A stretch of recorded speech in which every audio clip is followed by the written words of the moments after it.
Hello and আসসালামু আলাইকুম everyone, সবাই কেমন আছো? আজকে তোমাদেরকে 2 মিনিটে একটা সিম্পল নাস্তা রেডি করে দেখাবো।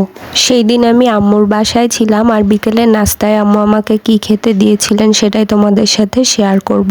এই ফ্রুটসগুলো আমার আব্বুর জন্য। আমার আব্বু প্রতিদিন বিকালে একটা না একটা ফ্রুটস খায় আর ওনার পাকা পেঁপে, পেয়ারা এই ধরনের ফল অনেক বেশি পছন্দ। আর এবার চলে আসি নাস্তায় আম্মু আমার জন্য চিকেন নাগেটস তৈরি করছিলেন।